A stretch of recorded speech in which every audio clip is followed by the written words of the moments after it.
Steady beep of the heart monitor pierced through Danny Hayes's consciousness. His eyelids felt heavy as he forced them open, the harsh fluorescent lights of the hospital room assaulting his vision. A dull ache radiated through his chest, and the antiseptic smell made his stomach turn. He tried to move his arm but found it connected to an IV drip. His throat burned with dryness, and his muscles felt weak from disuse.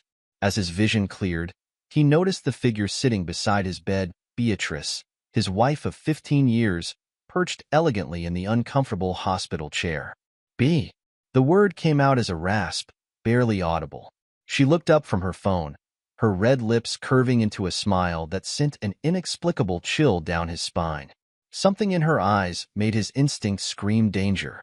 "Oh, you're awake, dear," she said, her voice dripping with artificial sweetness. "Guess the doctors managed to patch you up?" She stood, smoothing down her designer dress, her stilettos clicking against the linoleum as she moved closer. Danny watched her approach, unable to shake the feeling that something was terribly wrong. The way she looked at him reminded him of a predator eyeing its prey. "Want to know the truth about your heart attack?" Bea leaned in close, her perfume overwhelming his senses. Her eyes glittered with malice as she continued, "Those vitamins I gave you each morning? Slow-acting poison." The words hit Danny like a physical blow. His mind reeled, trying to process what she was saying. "Your precious brother, Cal, helped me buy them," she continued, her voice filled with cruel satisfaction. "We celebrated in the ICU while you were on life support, even took selfies next to your ventilator for fun." Danny's hands clenched into fists, his knuckles turning white. The heart monitors beeping increased rapidly as rage and betrayal coursed through his veins. "Your kids." BEA's laugh was harsh. "They already call him new daddy. Started before you even flatlined." She reached into her designer bag and pulled out a thick stack of papers, slapping them down on the bedside table. "I'm done playing house," she declared, her voice devoid of any warmth. "Consider this a going-away present." The divorce papers sat there like a mockery of their 15 years together. Before Danny could respond, she turned and walked out, her heels clicking against the floor in a steady rhythm that matched the pounding in his head. The silence that followed was deafening. Danny stared at the ceiling, his mind racing through memories of their life together. The whirlwind romance, her vivacious personality that had drawn him in, the countless double shifts he'd worked to give her the lifestyle she wanted. He thought about Cal, his younger brother, who he'd helped countless times, who he'd trusted implicitly. The door burst open, interrupting his dark thoughts. Frankie Rosales, his oldest friend, rushed in. His work boots were covered in grease from the garage, and concern etched deep lines in his face. "Danny, buddy, you're awake?" Frankie's relief was palpable. "I've been here every day, man. The doctors weren't sure when you'd come around." "Frankie," Danny's voice was stronger now, fueled by rage. "She tried to kill me." "What?" Frankie pulled up the chair Bea had vacated. "What are you talking about?" "Bea, the vitamins she gave me.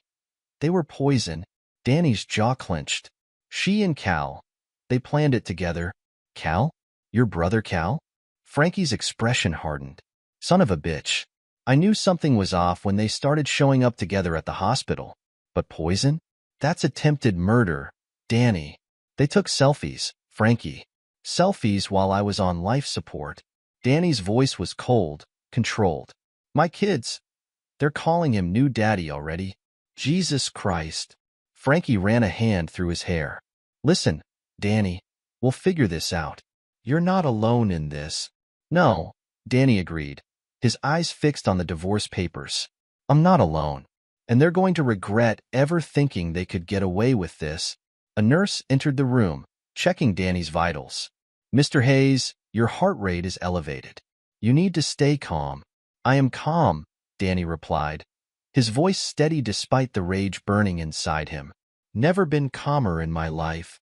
After the nurse left, Frankie leaned forward. "What are you thinking, Danny?" "I'm thinking about justice, Frankie. Real justice." Danny's expression was resolute.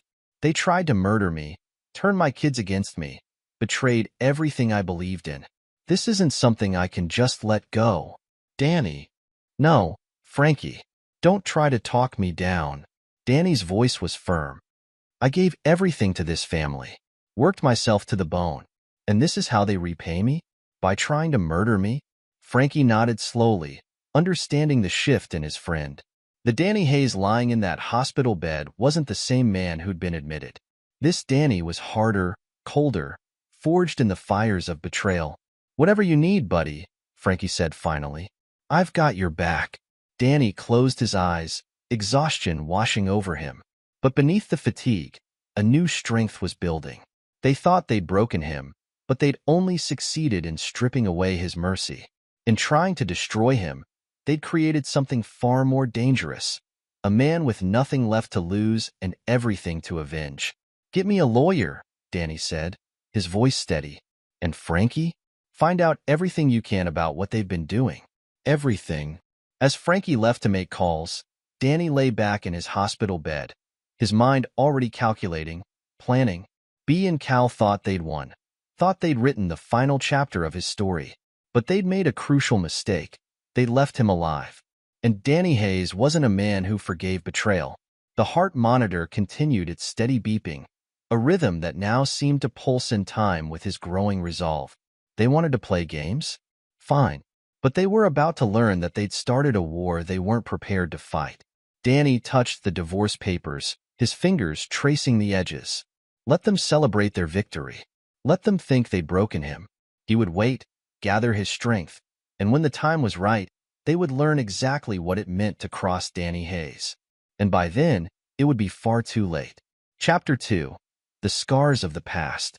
The legal documents piled up on Danny's kitchen table, a mountain of paperwork that represented the dismantling of his life.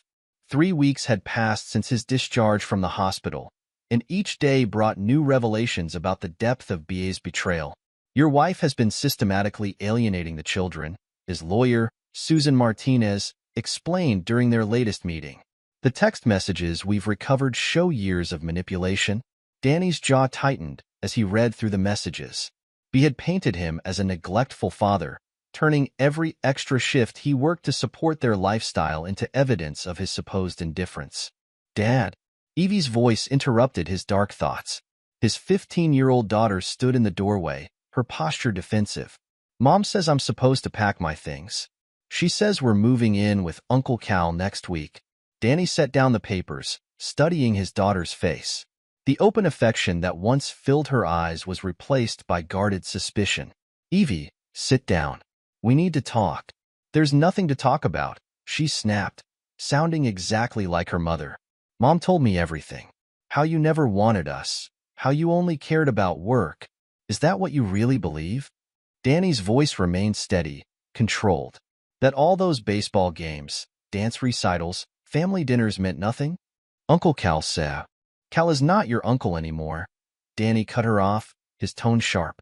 And he's certainly not your new father. You can't tell me who to call Dad. Evie shouted, tears forming in her eyes. You're just jealous because Mom found someone better. Danny stood slowly, his presence filling the room. Better? The man who helped poison me? Who took selfies while I was dying? He pulled out his phone, showing her the hospital surveillance footage Frankie had obtained. Look at your mother and Uncle Cal celebrating in my hospital room. Look at them laughing next to my ventilator. Evie's face paled as she watched the video.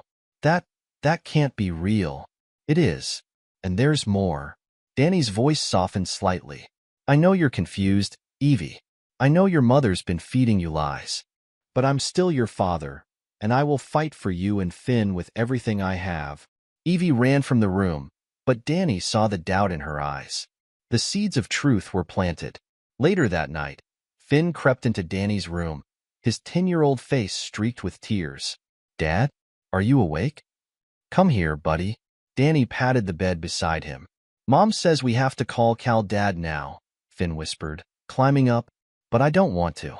He makes weird faces when Mom's not looking, and he yells at us when we mess up his stuff.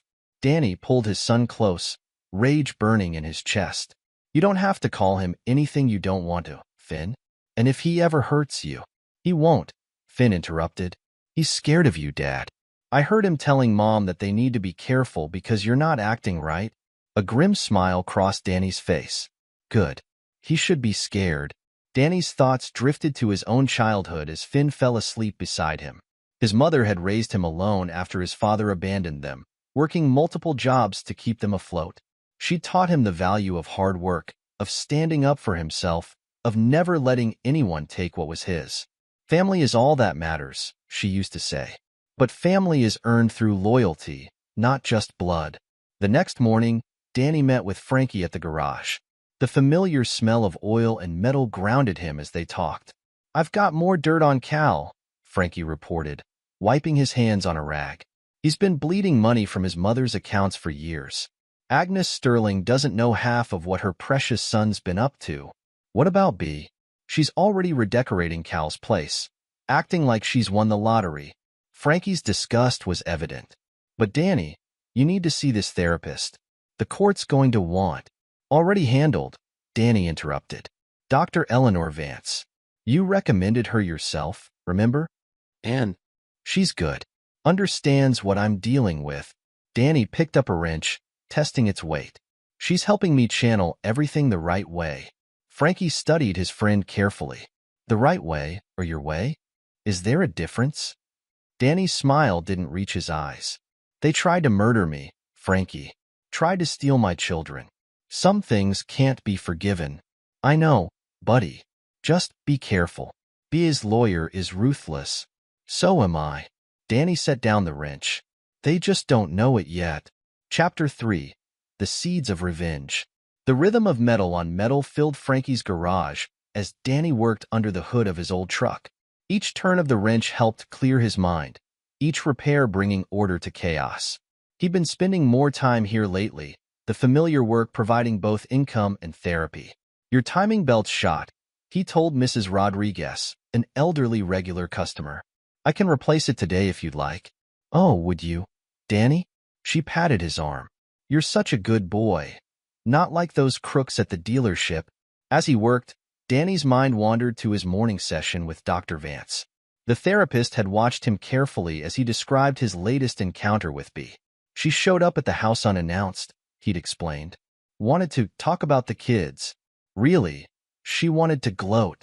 And how did that make you feel? Dr. Vance had asked, her pen poised above her notepad. Nothing. Danny's response had been immediate. She's not the woman I married. That person never existed. That's an interesting perspective, Dr. Vance noted. Have you considered?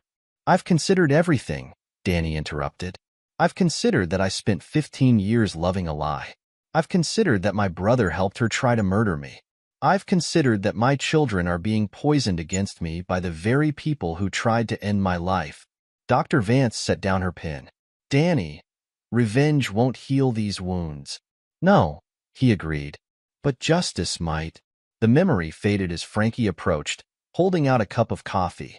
You've been under that hood for 3 hours straight, man. Danny straightened up, accepting the coffee. Lost track of time. Sister Mary stopped by earlier, Frankie mentioned casually. Says she's worried about you. Sister Mary worries about everyone. Danny wiped his hands on a shop rack. She taught me in 8th grade, you know. Toughest teacher I ever had, but fair. She's still tough, Frankie chuckled. Told me to remind you that vengeance belongs to the Lord. Danny's expression hardened. Then he should have stopped them from trying to kill me. Before Frankie could respond, Danny's phone buzzed. A text from an unknown number. He opened it to find a photo of Bea and Cal at some upscale restaurant, champagne glasses raised in celebration. The caption read, "To new beginnings?" They're not even trying to hide it anymore, Frankie muttered, looking over Danny's shoulder. Why should they? Danny's voice was cold. They think they've won. Bea's got the kids, Cal's got his mother's money, and I'm just the bitter ex-husband working in a garage. Danny. No, Frankie. This is good. Danny pocketed his phone. Let them get comfortable. Let them think they're untouchable. That evening, Danny visited Sister Mary at St. Michael's Church. The elderly nun sat with him in the empty sanctuary, her wise eyes studying his face. You're planning something, Daniel, she said finally. I can see it in your eyes. I'm planning to protect my children, Danny replied. To get justice for what was done to me. There's a difference between justice and revenge, my boy. Is there? Danny leaned forward. They tried to murder me, sister. Used my children as weapons against me. Tell me, what would Jesus do in my situation? Sister Mary's response was measured. He would forgive. I'm not Jesus. Danny stood. I'm just a man who learned the hard way that trust is earned, not given. And when it's betrayed, there are consequences. As Danny drove home that night, he passed Cal's expensive townhouse. Through the window, he could see his children sitting at dinner with Bea and Cal, a perfect family tableau. The sight made his blood boil. Back at his apartment, Danny opened his laptop. Files upon files of information about Bea and Cal filled the screen. Financial records, social media posts, text messages. Each piece a potential weapon, each detail a possible pressure point. I won't let them win, he whispered to the empty room. I won't let them destroy everything I built. The night grew deeper as Danny worked, building his case, planning his moves. They thought they'd broken him, but they'd only succeeded in creating something more dangerous. A man with nothing left to lose and everything to gain. In the distance, church bells rang, marking the hour. Danny closed his laptop, his path clear. Tomorrow would bring new challenges, new battles. But he was ready. They wanted war? He would give them war. The first act of their tragedy was ending. But Danny Hayes would write the final chapter, and it would be written in the language of justice served cold. Chapter 4. The Shifting Sands. Danny sat in Agnes Sterling's opulent office, his posture relaxed despite the circumstances. The real estate mogul studied him from behind her massive desk, her shrewd eyes taking in his composed demeanor. Mr. Hayes, Agnes said, tapping her manicured nails against her desk. I must admit, I was surprised by your request for a meeting. Mrs. Sterling, Danny replied, his voice steady. I appreciate you taking the time to see me. I believe we have some mutual interests to discuss, such as your son's financial decisions, for one. Danny pulled out a folder, sliding it across the desk, and his involvement in my attempted murder. Agnes's hand froze mid-tap. That's a serious accusation, Mr. Hayes. I don't make accusations without proof. Danny opened the folder, revealing bank statements and transaction records. Your son has been hemorrhaging money for years. Bad investments, failed ventures, personal expenses that would make a sultan blush. Agnes picked up the documents, her expression hardening as she read. These are private records. How did you obtain them? The same way I obtained proof that Cal helped my wife poison me.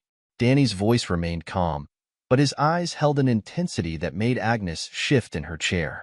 Your son isn't just a spendthrift, Mrs. Sterling. He's an attempted murderer. Why are you showing me this? Because you deserve to know the truth about your son, and because I want you to understand what kind of man you're supporting. Agnes set down the papers, her face pale. What do you want from me? Nothing. I'm not here to blackmail you or demand compensation. I'm here because you're a successful businesswoman who values truth and accountability. I thought you should know what your son has been doing with your money and your trust. Before Agnes could respond, her office door burst open. Cal strode in, his face flushed with anger. Mother, what is he doing here? Danny didn't turn around. Hello, Cal. We were just discussing your financial expertise. Get out, Cal snarled. Mother, whatever he's told you, is it true? Agnes's voice cut through the tension. The money, Cal? The poison? Cal's face went from red to white. He's lying. He's just jealous because Bea chose me. Chose you? Danny laughed, the sound devoid of humor. You mean you both chose to try to murder me? Tell me, Cal, how many selfies did you take next to my hospital bed? You son of a... Cal lunged forward, but Danny was faster. In one fluid motion, he caught Cal's wrist and twisted, forcing his former brother to his knees. That's enough. Agnes stood. Cal, sit down. Mr. Hayes, please release my son. Danny let go, straightening his jacket. My apologies, Mrs. Sterling. I don't typically resort to physical confrontation, but your son seems to bring out the worst in people. Cal slumped in a chair, rubbing his wrist. Mother, you can't believe him. The bank statements don't lie, Cal. Agnes's voice trembled with rage. The unauthorized withdrawals, the failed investments. I can explain. Save it. Agnes turned to Danny. Mr. Hayes, thank you for bringing this to my attention. I'll need time to verify everything, of course. Of course. Danny stood, buttoning his jacket. Take all the time you need. The truth has a way of revealing itself. As Danny left the office, he heard the beginning of what promised to be an explosive argument between mother and son.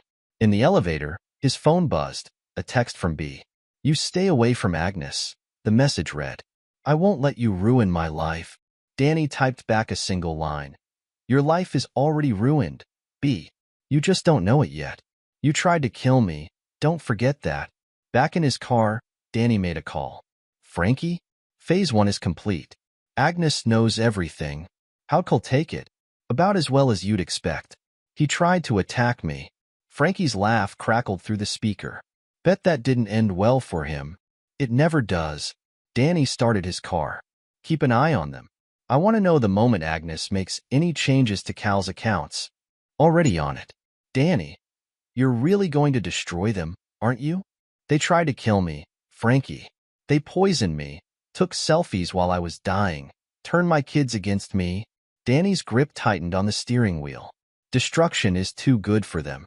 I want them to live with the consequences of their choices. I want them to watch everything they built crumble around them. Remind me never to get on your bad side. You never would. Danny ended the call, his mind already moving to the next phase of his plan. At home, he reviewed his notes. Cal's financial records showed a pattern of increasingly desperate investments. Without Agnes's money, the house of cards would collapse.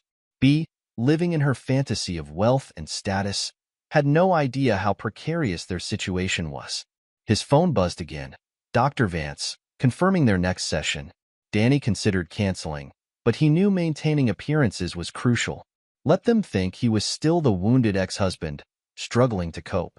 Let them underestimate him. The pieces were in motion. Agnes's doubt was planted.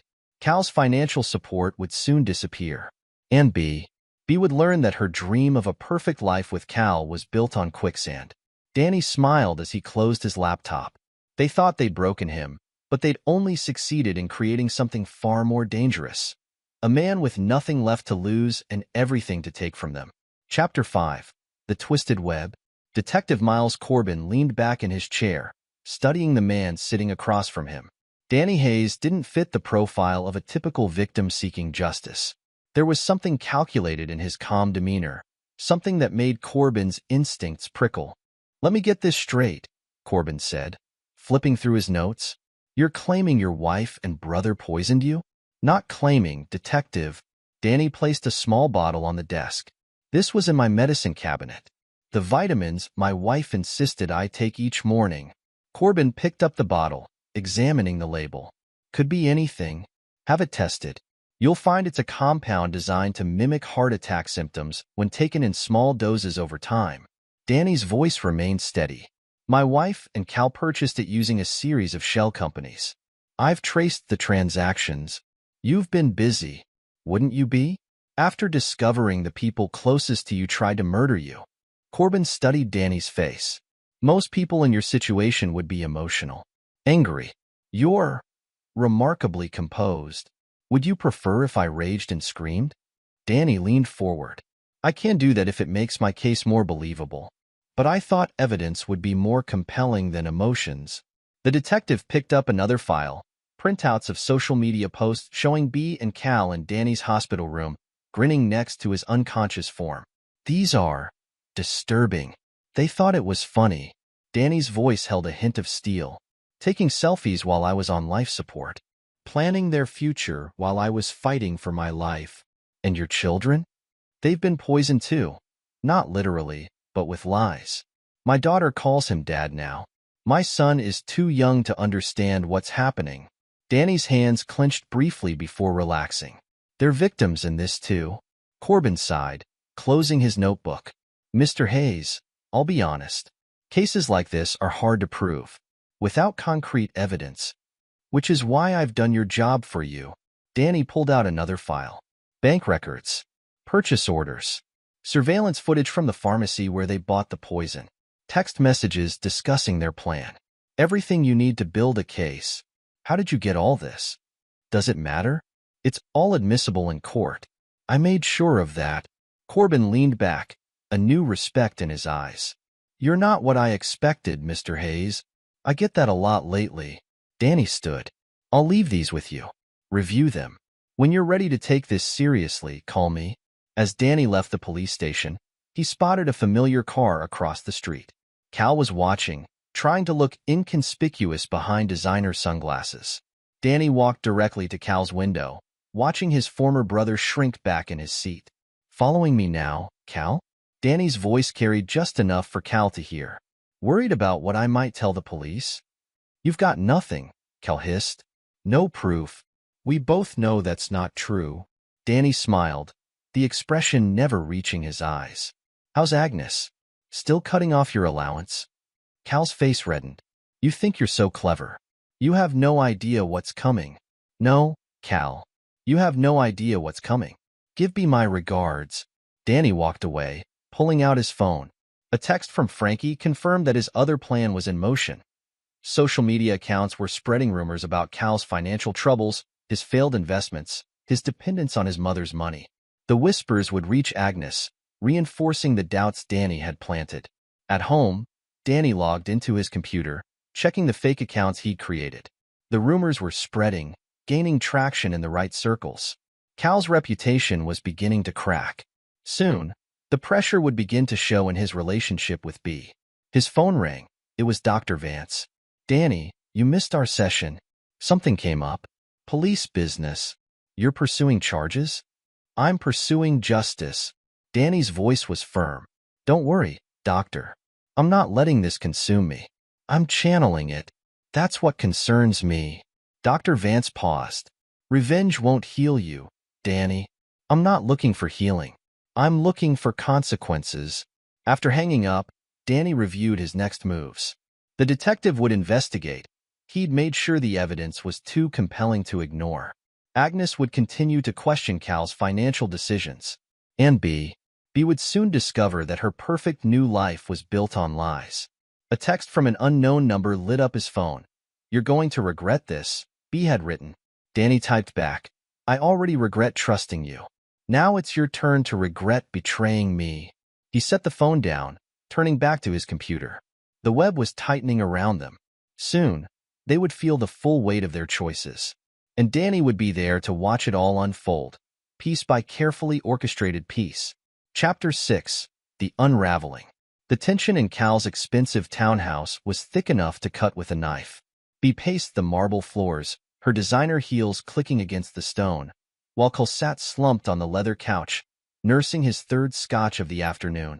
She's cutting me off completely, Cal muttered, staring into his glass. My own mother, taking his side. She's not taking his side, Bea snapped. She's just confused. We need to explain. Explain what? Cal's voice rose sharply. The bank records he showed her? The investment losses? The poison receipts? He has everything, Bea. Everything. Lower your voice, Bea hissed, glancing toward the stairs where the children might hear. We can fix this. We just need. Need what? More money? Cal laughed bitterly. I'm broke, Bea. The accounts are frozen. The credit cards are canceled.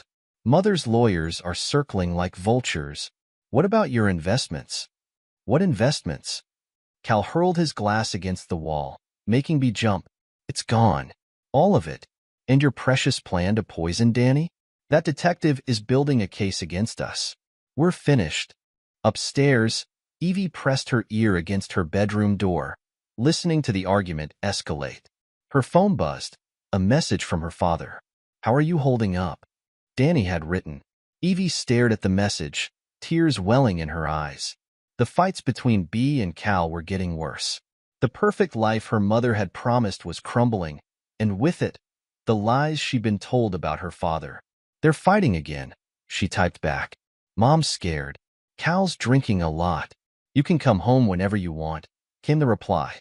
You and Finn both. Downstairs, the argument reached a new pitch. You promised me everything. Bea screamed. A better life, security, status. Now look at us. Me. Cal staggered to his feet. You're the one who pushed for this. Let's get rid of Danny, you said. We'll be together, rich and happy. Well, how's that working out for you? A door slammed upstairs. Finn, running to his room to escape the noise. Evie wanted to go comfort her brother, but couldn't make herself move. Her phone buzzed again. Screenshots of messages between Cal and other women, dated throughout his relationship with B. Her father had sent them without comment, letting the evidence speak for itself. In the living room, BEA's phone chimed. She opened the message, her face draining of color as she saw the same screenshots. What is this? She thrust the phone at Cal. What are these messages? Cal squinted at the screen, his face flushing. Where did you get those? Does it matter? Are they real? When Cal didn't respond, BEA's voice rose to a shriek. Are they real? Of course they're real, Cal sneered. Did you think you were special? Different? You were convenient. B. Rich husband, easy to manipulate, eager to help get rid of Danny. But love? He laughed. Please. The sound of BEA's slap echoed through the house. Upstairs, Finn began to cry. Evie's phone buzzed one final time. Pack a bag, her father had written. I'm parked down the street. Bring Finn. She moved quietly, throwing clothes into a duffel bag, then crept to her brother's room. Finn was curled up on his bed, hands over his ears. Come on, she whispered. We're going to Dad's. Finn looked up, tears streaking his face. Really? Really? Pack quickly. Downstairs, the argument had devolved into accusations and threats. You think Danny did this? Cal was saying. He's systematically destroying us, and you're worried about a few text messages? A few? BEA's voice was hysterical. There are dozens. Months of messages. Focus. We have bigger problems. That detective. Don't talk to me about problems. You created all of this. You and your lies. Evie led Finn down the back stairs, their bags clutched tight. The arguing voices covered the sound of their exit through the kitchen door. Danny's car was waiting exactly where he said it would be. He stepped out as they approached, his face showing no surprise, only quiet determination. Get in, he said softly. You're safe now. As they drove away, Evie looked back at the house she'd thought would be her new home. Through the windows, she could see B and Cal's silhouettes, still arguing, unaware that their perfect family facade had finally shattered completely. Dad, she said quietly, I'm sorry. About everything. Danny's eyes met hers in the rearview mirror. I know. What's going to happen to Mom? That depends on her choices now. Danny's voice was steady. And on what Detective Corbin finds. Are they going to jail? Finn's small voice came from the back seat. Probably. Danny didn't sugarcoat it. They tried to kill me, Finn. That has consequences. They drove in silence for a while, the children processing. Danny focused on the road ahead. Finally, Evie spoke again. You planned all this, didn't you? Agnes, the detective, the messages. You knew they'd fall apart. I knew their kind of relationship couldn't last, Danny replied, his voice calm but firm. Built on lies, betrayal, and murder attempts, it was bound to crumble. I just helped speed up the process. But why now? Evie asked. Why not earlier? Danny's grip tightened on the steering wheel. Timing. I needed everything in place. Agnes's support was crucial to their lifestyle. Once that was gone, the cracks were bound to show. Finn leaned forward from the back seat. Are we going to your new place, Dad? Yes, buddy. I've got rooms ready for both of you. As they pulled into Danny's driveway, his phone buzzed. A message from Detective Corbin. Evidence checks out. Building the case. Need to talk. Inside the house, as the kids settled into their rooms, Danny's phone rang again. This time it was Frankie. You got the kids out? Frankie asked without preamble. They're here now. Safe. Good timing. Cal's losing it completely. Just tried to access another of his mother's accounts. Agnes's lawyers are filing charges. Danny sat at his kitchen table, opening his laptop. And B. From what I hear, she's drinking heavily. Those messages you leaked hit hard. They were supposed to. Danny checked his email. More documentation from Detective Corbin about the poison purchase records. Keep monitoring them. This is when they're most likely to make mistakes. Danny. Frankie's voice held a note of concern. You've got them on the ropes.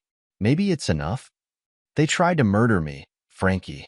Took selfies while I was dying. Turned my kids against me. Danny's voice remained steady, but cold. It's not enough. Not yet. After hanging up, Danny heard footsteps. Evie stood in the doorway, looking uncertain. Dad? Mom's calling me. What should I do?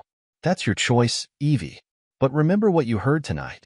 Remember who they really are. Evie nodded slowly. I keep thinking about those hospital selfies. How could they do that? How could she? Some people wear masks, Danny replied. Your mother and Cal wore theirs for years. Now they're slipping. Later that night, after the kids were asleep, Danny reviewed his next moves. Detective Corbin's investigation was progressing. Agnes's lawyers were closing in on Cal's financial misdeeds. BEA's perfect world was shattering piece by piece. His phone lit up with a final message from B. The kids are gone. Are you happy now? Danny typed back. This isn't about happiness, B. This is about consequences. You tried to kill me. Now you get to watch everything you built on that betrayal fall apart. He set the phone down, listening to the quiet house. His children were safe. His enemies were unraveling. Phase 2 was complete. The final phase would begin soon enough. Detective Corbin had the evidence. Agnes had the motive to pursue charges. And B and Cal, they had nothing left but each other, and even that was crumbling. Danny closed his laptop, his plans set. They thought they'd destroyed his life. Instead, they'd only succeeded in creating their own worst nightmare. A man who would systematically, relentlessly, and legally dismantle everything they'd built. The storm they'd created was finally breaking, and they had nowhere left to hide. Chapter 7. The Fall from Grace. The police cruisers surrounded B and Cal's townhouse, their lights painting the upscale neighborhood in alternating blue and red. Detective Corbin stood at the front door, warrant in hand, flanked by 4 officers. Beatrice Hayes. Caleb Sterling. This is the police. We have a warrant for your arrest. Inside, B stared through the window, her perfectly manicured hands trembling. This can't be happening, she whispered. This isn't possible. Cal paced behind her, already showing signs of withdrawal from his morning drinking. We need to run. I have contacts. It's over, Cal. BEA's voice cracked. Look outside. The whole neighborhood is watching. The door splintered under the police battering ram. Officers poured in, weapons drawn. Hands where we can see them. Detective Corbin entered last, his expression grim. Beatrice Hayes, Caleb Sterling, you're under arrest for attempted murder, conspiracy, and fraud. As the officers read them their rights, reporters gathered outside. Camera flashes illuminated the scene as B and Cal were led out in handcuffs. Mrs. Hayes, did you really try to poison your husband? Mr. Sterling, what does your mother think about this? Is it true you took selfies while he was dying? The questions peppered them like bullets. B kept her head high, trying to maintain her dignity, but Cal crumbled, shouting obscenities at the cameras. Across town, Danny watched the arrest unfold on his laptop screen, live-streamed by a local news station. Frankie sat beside him, nursing a coffee. You did it, buddy, Frankie said quietly. They're finished. Not yet. Danny's voice was cold, controlled. This is just the beginning. His phone buzzed, Agnes Sterling calling. He answered, putting it on speaker. Mr. Hayes, Agnes's voice was tight with controlled rage. I've just seen the news. Mrs. Sterling, I imagine this is difficult for you. Difficult? She laughed bitterly. My son is being arrested for attempted murder. The Sterling name is ruined. My board of directors is calling for my resignation to distance the company from this scandal. You raised him, Mrs. Sterling. You enabled him. His actions reflect his upbringing. How dare you? The truth hurts, doesn't it? Danny's voice remained steady. You funded his lifestyle, ignored his corruption, and now you're facing the consequences. Just like him. He ended the call, turning to Frankie. Agnes will disown him publicly within the hour. She'll try to save her empire by sacrificing her son. You really thought of everything, didn't you? They tried to kill me, Frankie. Turned my kids against me. Celebrated while I was dying. Danny's eyes were hard. I didn't just want them arrested. I wanted them destroyed. Completely. The news coverage continued throughout the day. Headlines screamed about the attempted murder, the betrayal, the selfies taken in the ICU. Social media exploded with outrage. Hashtag Justice for Danny trended nationwide.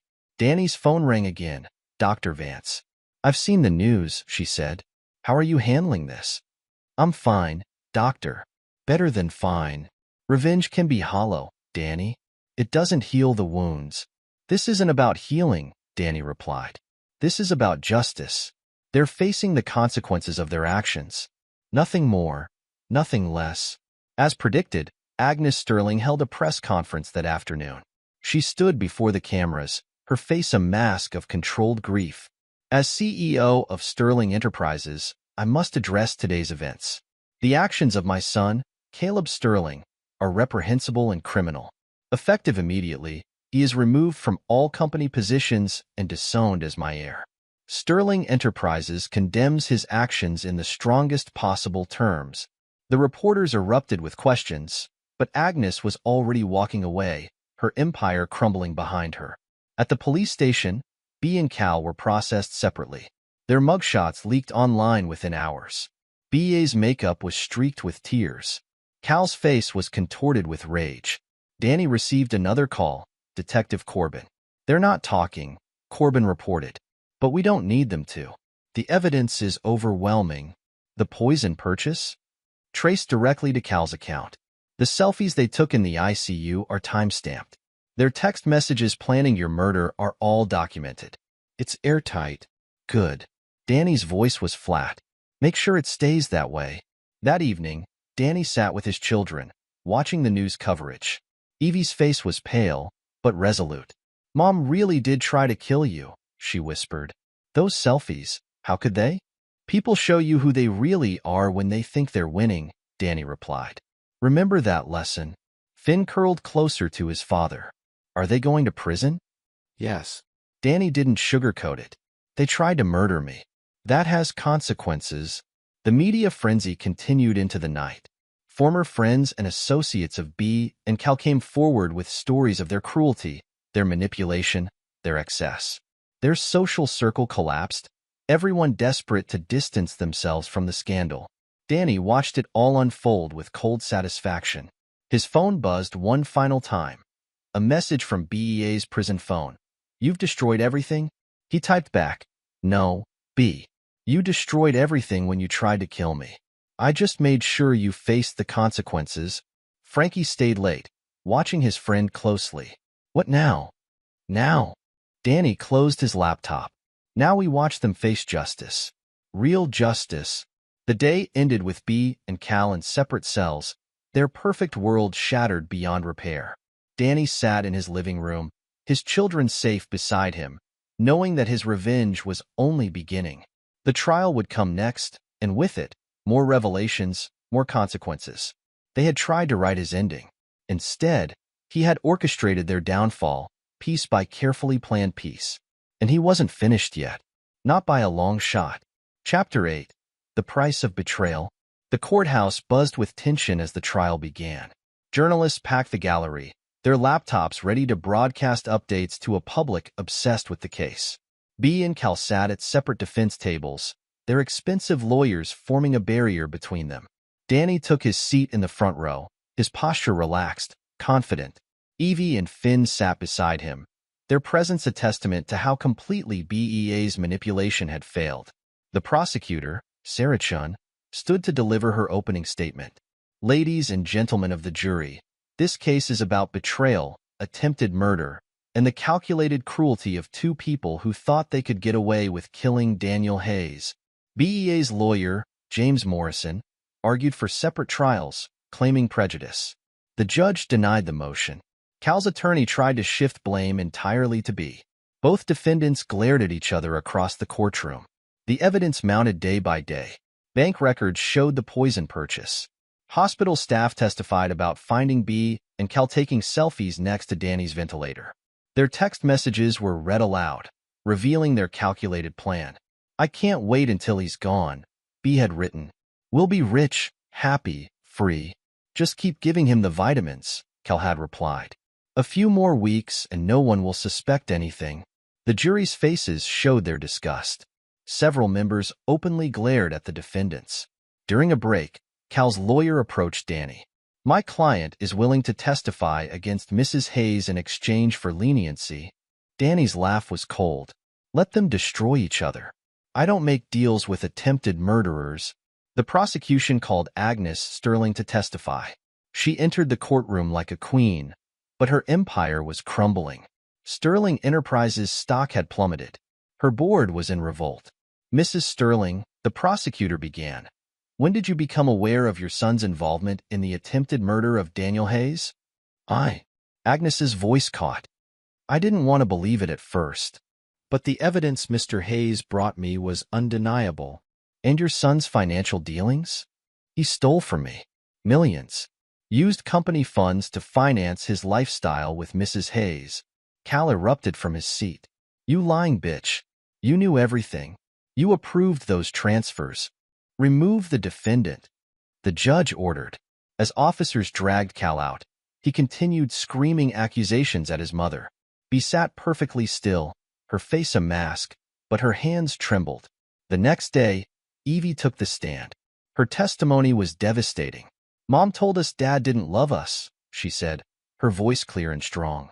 She said he only cared about work. But she was lying. She was poisoning him, taking his money, planning his death.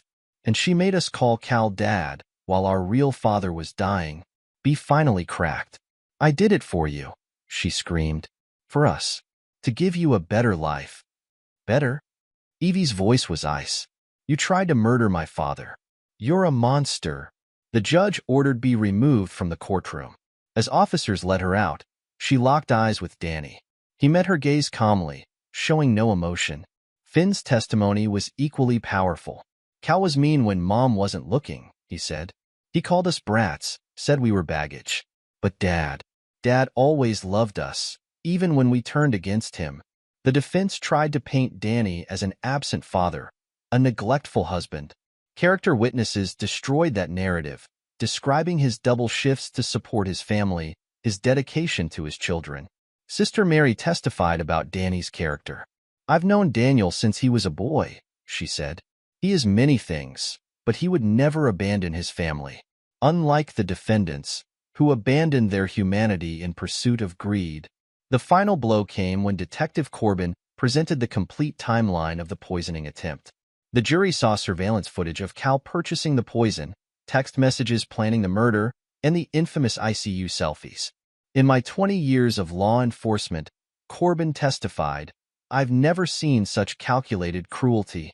The jury deliberated for less than 3 hours. The verdict was unanimous, guilty on all counts.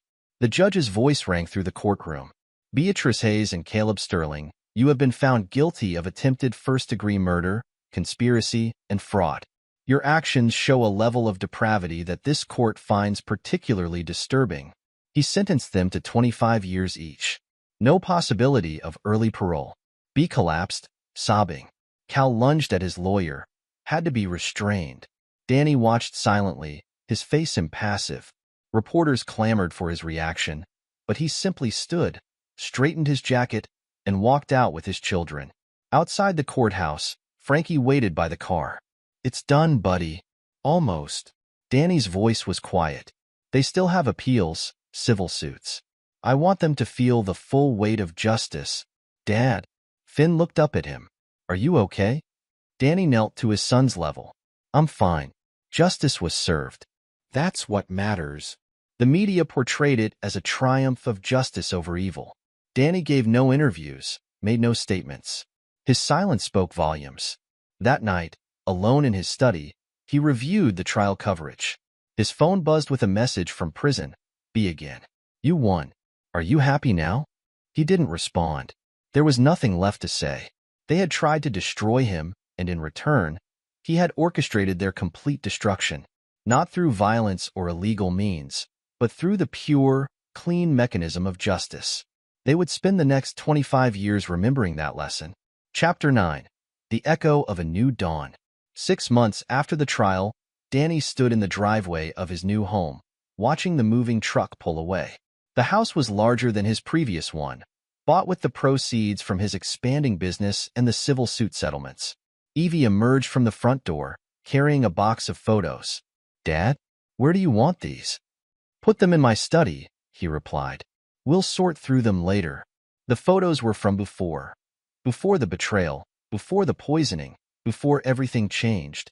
He kept them not out of sentimentality, but as a reminder. Never trust blindly. Never ignore red flags.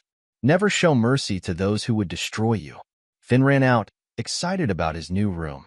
"Dad, can we set up my gaming station now?" Danny smiled.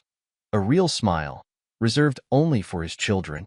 After we finish unpacking the essentials, Frankie pulled up in his truck, carrying tools and supplies. "Place is looking good, buddy." "It's a fresh start," Danny replied. "For all of us." Inside, the house was taking shape. No traces of BA's expensive tastes or Cal's pretentious art.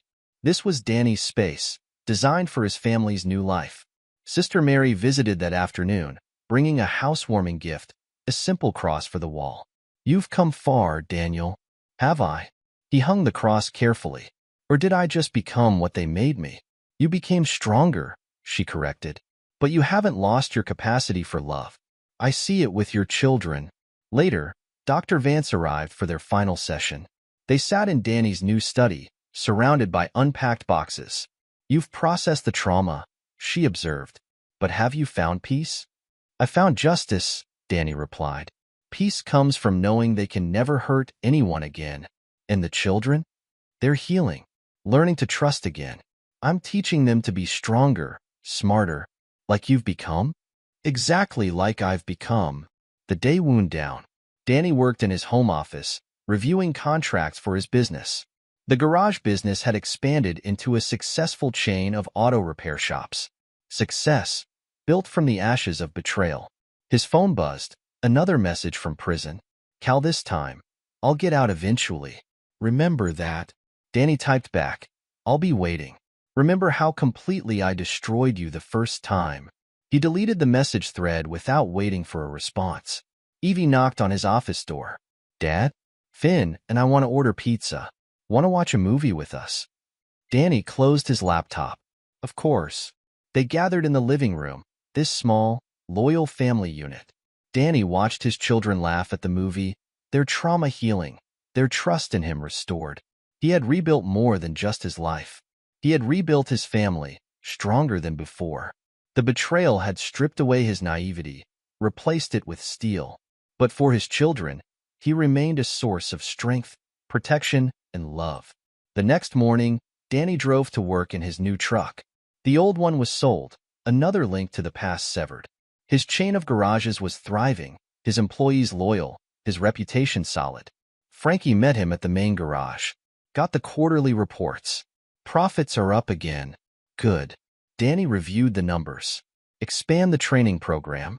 I want our mechanics to be the best in the state. His phone rang, Detective Corbin with an update. Thought you'd want to know. Their appeals were denied. All of them. I expected nothing less. Danny's voice held satisfaction. The evidence was irrefutable. That evening, Sister Mary visited again. She found Danny in his garden, teaching Finn about engine repair. "You found your peace," she observed. Danny straightened up, wiping his hands. "I found justice." Peace followed. "And forgiveness?" "Some things can't be forgiven, sister. Some betrayals run too deep." She nodded, understanding. "Yet you've built something beautiful from the ashes." Danny looked at his home, his children, his new life. "I built something stronger. Something they can never destroy." Inside, Evie was doing homework, Finn was playing with his tools, and Danny's phone remained silent. No more messages from prison. No more threats. No more manipulation.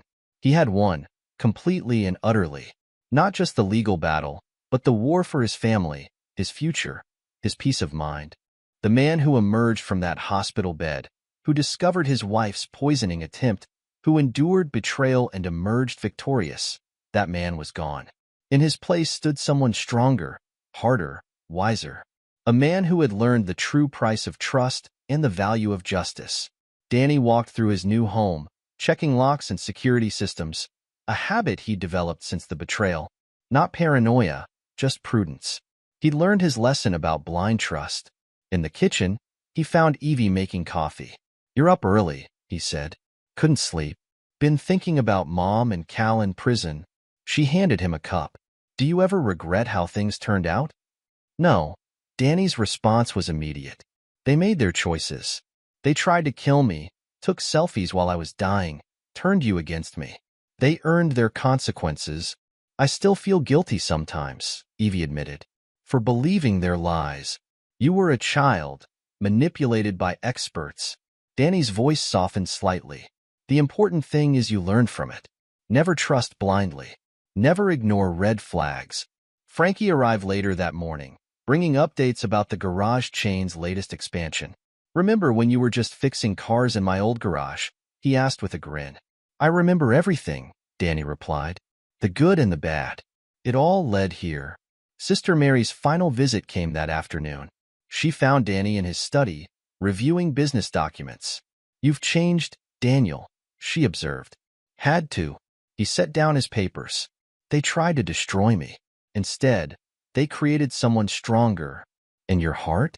Has it healed?" "My heart works fine now." Danny's smile held no warmth. "No more poison in my system. No more toxic people in my life." The nun nodded slowly. "You've found your way through the darkness." "I created light from darkness," he corrected. "Built something new from the ashes of betrayal." That evening, Danny sat with his children, watching them interact, seeing their strength grow. They'd survived the storm together, emerged stronger. His revenge hadn't just been about punishment. It had been about protection, about ensuring his children would never again fall victim to manipulation and lies. His phone remained silent. No more messages from prison. No more threats. No more manipulation. He'd won completely, utterly, irrevocably. The future stretched ahead, clear and bright. Danny Hayes, the man who'd turned betrayal into triumph, who'd transformed attempted murder into total victory, who'd protected his children and destroyed his enemies, that man could finally rest. Not in weakness, not in forgiveness, but in the cold, clean satisfaction of justice served and lessons learned. They tried to write his ending. Instead, he'd written theirs. And his story was far from over. Danny smiled at his children, a real smile reserved only for them. They were his future now, his legacy, and they would grow up knowing the truth about strength, about justice, about consequences. They would grow up knowing that their father was not a man to be betrayed. Ever again. Epilogue. A decade later. Danny Hayes stood at the window of his office on the top floor of Hayes Automotive Group's headquarters, watching the sunset over the cityscape. 10 years had transformed his single garage into a multi-state enterprise, with over 50 locations and a reputation for excellence that made his competitors envious. His phone buzzed, a message from Evie. His daughter, now 25, was finishing her law degree at Harvard. She'd chosen to specialize in criminal prosecution, a decision shaped by watching justice unfold in that courtroom a decade ago. "Just aced my final mock trial, Dad. The professor said my cross-examination was ruthless. Wonder where I got that from?" Winking face. Danny smiled, typing back, "That's my girl. Never show mercy to the guilty." His office door opened, and Frankie walked in. His old friend had aged well, silver threading through his hair, the only sign of time's passage. As chief operations officer of Hayes Automotive, Frankie had helped build their empire from the ground up. "Got the quarterly reports," Frankie said, dropping a tablet on Danny's desk. "We're up 20% from last year." "Good." Danny turned from the window. "How's the new training program?" "Running like clockwork. Your reputation helps.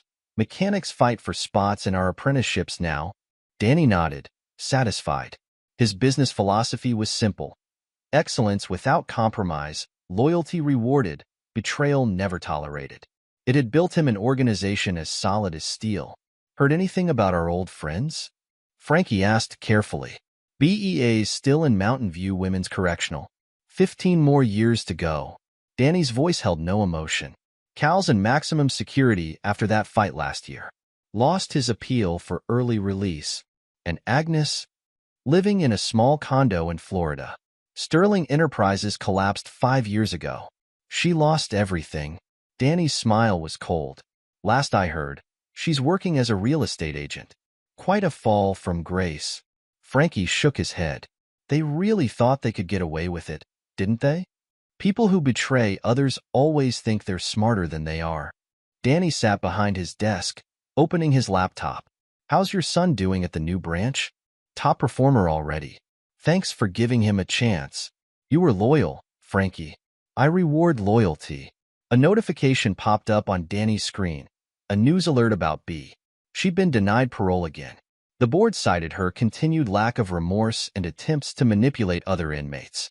Some people never learn, Danny murmured, closing the alert. His phone rang this time. His son, now 20, was studying business at Stanford. Danny had insisted both children get the best education possible, building foundations for their futures. Dad, got time to talk about my internship proposal? Always. Danny leaned back. What are you thinking? I want to develop a new management training program for Hayes Automotive. Focus on identifying potential betrayals before they happen, strengthening loyalty incentives. Pride flickered through Danny's chest. Come by the office tomorrow. We'll discuss it. After hanging up, Danny opened his personal files. He kept meticulous records of everything, a habit that had served him well during the trial and continued to prove valuable in business. A knock at his door interrupted his review. Detective Corbin, now Police Commissioner Corbin, stood in the doorway. Danny, got a minute? Commissioner, please sit. Danny gestured to a chair. What brings you here? Thought you'd want to know. Cal tried to send a letter to your kids. Prison intercepted it. Danny's expression hardened. Contents? The usual. Begging forgiveness, claiming he's changed, asking for help with his next parole hearing. Corbin pulled out his phone. Want to read it? No need. Forward it to my lawyer. We'll add it to the restraining order documentation. Corbin nodded. How are the kids handling everything? They're strong. They learned young that trust must be earned and betrayal has consequences. Danny's voice held pride. Evie's becoming a prosecutor. Finn's developing management protocols to prevent corporate espionage. They learned from the best. Corbin stood. Oh, Sister Mary asked about you. She's still teaching at St. Michael's. I know. I fund their scholarship program. Danny's expression softened slightly. She was right about some things. Wrong about others. Forgiveness? Some things don't deserve forgiveness. Danny's voice was firm. Some betrayals run too deep. After Corbin left, Danny reviewed his calendar. His empire kept growing. New acquisitions, expansions, innovations. He'd built something unstoppable from the ashes of betrayal. His phone buzzed again. Dr. Vance, reaching out for their annual check-in. He'd maintained sporadic contact, acknowledging her role in his journey. Still doing well, he texted back. No need for sessions. The best therapy was success. Evenings settled over the city as Danny finished his work. He'd built his office high above the streets, a testament to his rise from that hospital bed to this tower of success. The betrayal that should have killed him had instead forged him into something stronger. At home, his security system activated automatically. Another lesson learned: trust but verify, protect what's yours, stay vigilant. His new house was a fortress, elegant but impregnable. Dinner was interrupted by another call, his lawyer. Mr. Hayes, BEA's new attorney, is trying to arrange a meeting. Says she wants to apologize. After 10 years? Danny laughed coldly. No, let her rot with her regrets. And Cal's mother? Agnes Sterling is asking to speak with you again. Still no. She enabled them. She pays the price. Later that night, Danny sat in his study, reviewing old case files. He kept everything: evidence, testimonies, photographs, not out of obsession, but as a reminder.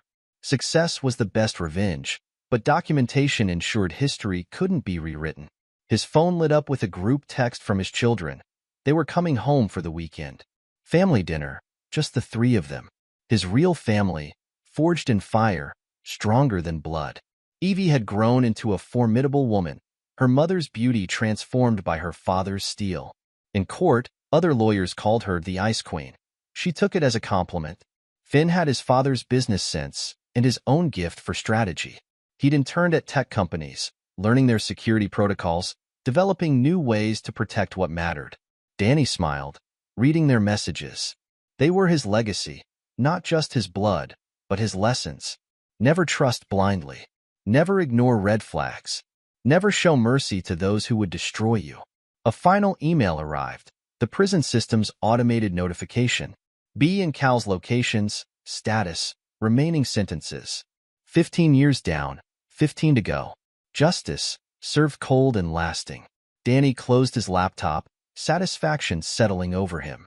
They tried to write his ending, tried to poison more than just his body. Instead, he'd risen, transformed their betrayal into an empire, and taught his children the true meaning of strength.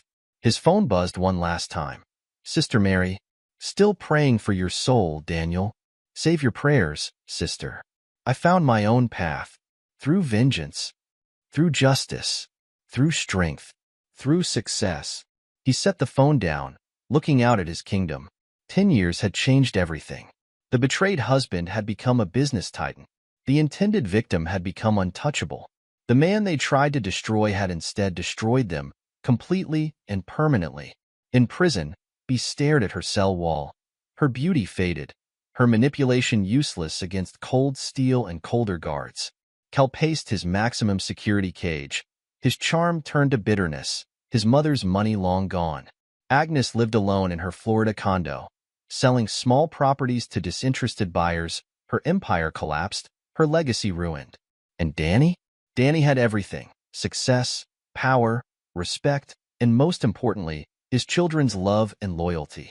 He'd taught them well, shaped them into survivors, into warriors who understood the price of trust and the value of justice. Tomorrow would bring new challenges, new opportunities, new chances to expand his empire. But tonight, Danny Hayes, the man who turned betrayal into triumph, who built strength from pain, who never forgave and never forgot, sat in his study, surrounded by the proof of his victory. They thought they'd broken him. Instead, they'd created something invincible. And after 10 years, that was the greatest revenge of all. In his desk drawer, he kept one photograph, the selfie Bea and Cal had taken beside his hospital bed. Not as a reminder of pain, but as proof of his transformation. The man in that hospital bed was gone. In his place stood someone stronger, harder, wiser. His empire would continue to grow. His children would continue to rise. And in their cells, Bea and Cal would continue to regret the day they thought they could destroy Danny Hayes. Some betrayals couldn't be forgiven. Some lessons had to be taught with absolute finality. Some victories had to be total and permanent. Danny Hayes had learned these truths in blood and pain, and he'd spent 10 years teaching them to the world. Now, at the height of his power, with his children poised to extend his legacy, he could appreciate the irony. They tried to kill him. Instead, they'd given him the key to immortality, not through mercy or forgiveness, but through the cold, clean triumph of a revenge served perfectly, permanently, and completely. The night deepened outside his study window. Tomorrow would bring new challenges, new opportunities, new chances to demonstrate his strength. But tonight, Danny Hayes, the man who'd turned betrayal into an empire, allowed himself a moment of pure satisfaction. They tried to write his ending. He'd written theirs instead. And his story? His story was still being written, in steel and success, in power and prosperity, in the legacy he'd built from the ashes of their betrayal. 10 years hadn't softened him. It had only proved him right. Some betrayals demanded total victory. Some enemies had to be destroyed completely. Some lessons had to be taught with absolute finality. Danny Hayes had learned these truths, taught these truths, lived these truths. And now, a decade later, his empire stood as testament to the most important truth of all. Never betray a man who refuses to break. He might just rise up and break you instead. This is where our story comes to an end. Share your thoughts in the comments section. Thanks for your time. If you enjoy this story, please subscribe to this channel. Click on the video you see on the screen, and I will see you there.